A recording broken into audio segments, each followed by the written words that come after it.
Hi, my name is Rhys Kuhl. I'm a therapist here at Ellie Mental Health. I work with different groups that I run for children, teens, and adults.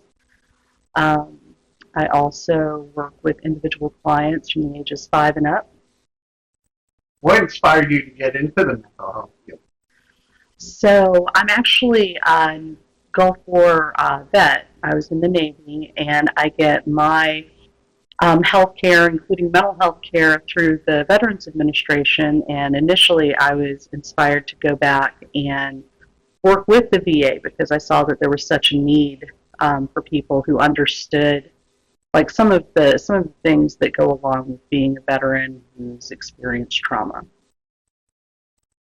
And then I wound up coming here to the private sector instead and love it because I've been working with kids and I find that really rewarding.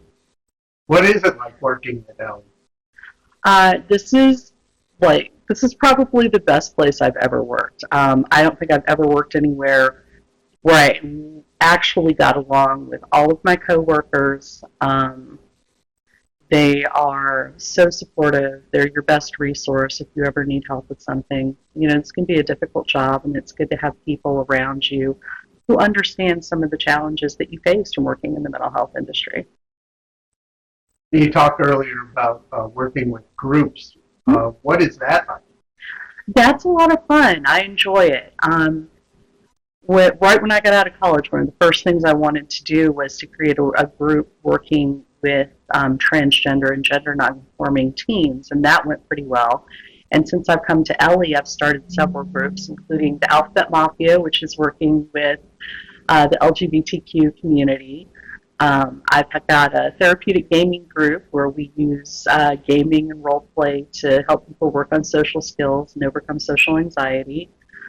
We have stepping stones groups. Right now we've got two groups open. One is for 6 to 8 year olds.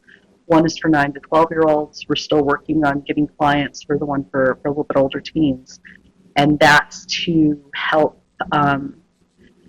kids learn how to communicate more effectively, how to carry on conversations, how to express their emotions in an appropriate way, and to help work on coping skills. I also have a creative expressions group, which is a combination of mindfulness techniques and art therapy. So we got a little something for everybody.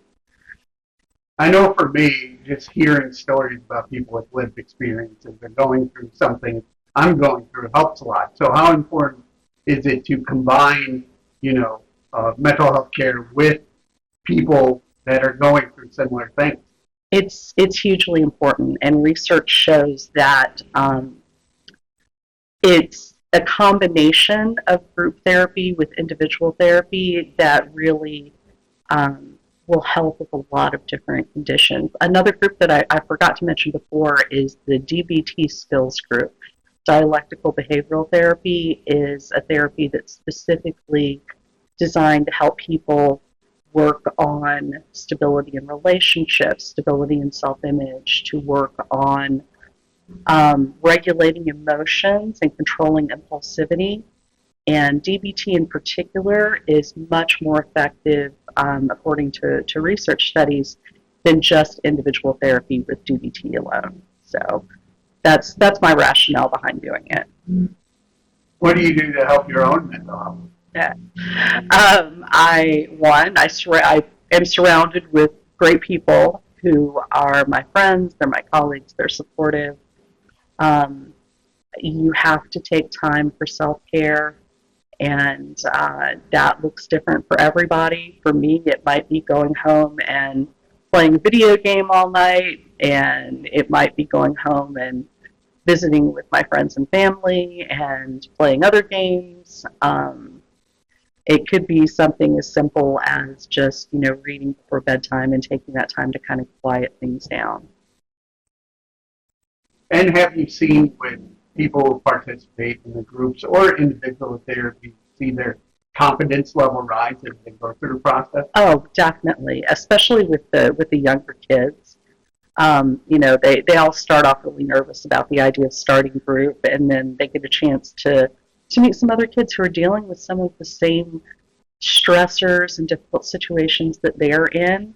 A lot of our groups, the members all have ADHD, and so, sometimes you get a lot of negative messaging from other places in your life when you have ADHD, like how you know, that they perceive you as having behavioral problems or not working up to your potential. And I think having that connection with other kids who are going through the same thing can be very validating, and it helps normalize your experience. And you were Ellie mental health early on in Woodbridge, and now it has grown in the past year. What is it like seeing that growth?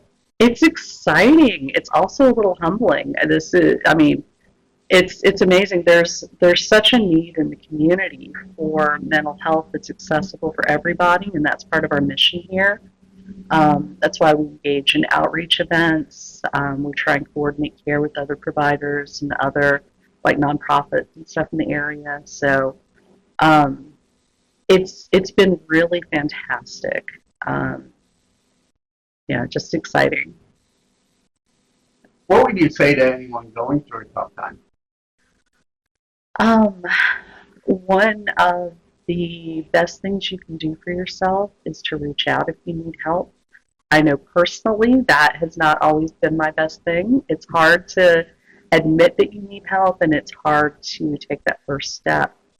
That's why, we know when people come to us as new clients, it may have taken a lot of courage just to get to the point where they call in to set up an appointment. Um, but we really can help with a lot of things. And knowing that you're not alone and knowing that you're not the only person who's feeling the way that you're feeling or struggling with the issues that you're struggling with, in and of itself, can be really helpful.